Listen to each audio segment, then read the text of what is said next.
Ramya study ട്രിക്സിൻ്റെ പുതിയൊരു വീഡിയോയിലേക്ക് എല്ലാവർക്കും സ്വാഗതം. ഇന്ന് ഞാൻ SCERT കുറച്ച് സാധ്യതാ ചോദ്യങ്ങളുമായിട്ടാണ് വന്നിരിക്കുന്നത്. അപ്പോൾ ഒന്നാമത്തെ ചോദ്യം, ഇന്ത്യയിലെ പർവ്വതങ്ങളും നദികളും വനങ്ങളും നമുക്ക് ഭക്ഷണം തരുന്ന വയലുകളും എല്ലാം നമുക്ക് പ്രിയപ്പെട്ടവ തന്നെ.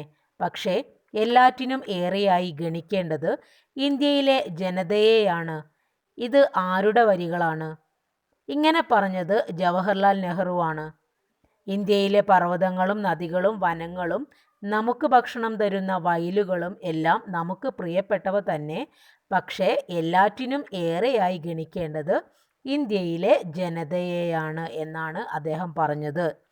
അടുത്ത ചോദ്യം, ഫിലിപ്പൈൻസിലെ മക്ടാൻ ദ്വീപ് നിവാസികളുമായി യുദ്ധത്തിലേർപ്പെട്ട് മരണമടഞ്ഞ നാവികനാരാണ്? ഫിലിപ്പൈൻസിലെ മക്ടാൻ ദ്വീപ് നിവാസികളുമായി യുദ്ധത്തിലേർപ്പെട്ട് മരണമടഞ്ഞ നാവികനാണ് ഫെർഡിനൻഡ് മഗല്ലൻ. ലോകത്തെ ആദ്യത്തെ ഭൂപടം വരച്ചു എന്ന് കരുതപ്പെടുന്ന വ്യക്തിയാണ് അനക്സിമാൻഡർ. ലോകത്തിലെ ആദ്യത്തെ ഭൂപടം വരച്ചു എന്ന് കരുതപ്പെടുന്ന വ്യക്തി അനക്സിമാൻഡറാണ്. കാർട്ടോഗ്രഫി എന്ന ഇംഗ്ലീഷ് പദം ഏത് ഭാഷയിൽ നിന്നാണ് രൂപം കൊണ്ടത്? കാർട്ടോഗ്രഫി എന്ന വാക്ക് അല്ലെങ്കിൽ ഈ പദം രൂപം കൊണ്ടത് ഫ്രഞ്ച് ഭാഷയിൽ നിന്നാണ്. സ്ത്രീകളുടെ ഉന്നമനത്തിനായി ആര്യമഹിളാ സഭ സ്ഥാപിച്ചതാര്? പണ്ഡിത രമാബായി ആണ് ആര്യമഹിളാ സഭ സ്ഥാപിച്ചത്.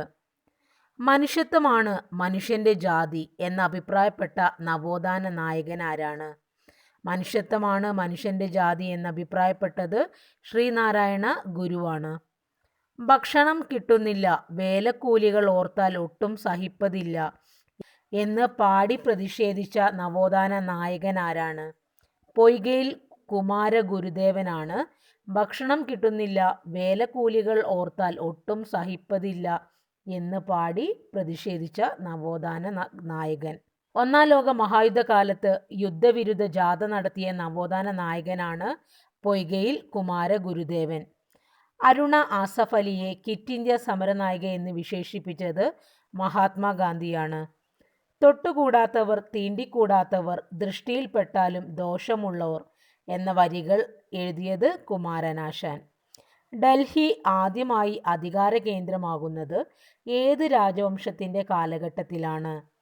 തൊമര രാജവംശത്തിൻ്റെ കാലഘട്ടത്തിലാണ് ഡൽഹി ആദ്യമായി അധികാര കേന്ദ്രമായിട്ട് മാറിയത്. അപ്പോൾ ഇന്നത്തെ ഈ ഒരു വീഡിയോ നിങ്ങൾക്ക് ഉപകാരപ്പെട്ടുവെങ്കിൽ വീഡിയോ ലൈക്ക് ചെയ്യുക, ഷെയർ ചെയ്യുക, കമൻറ്റ് ചെയ്യുക. പുതിയൊരു ടോപ്പിക്കുമായി വീണ്ടും കാണാം. അതുവരേക്കും നന്ദി, നമസ്കാരം.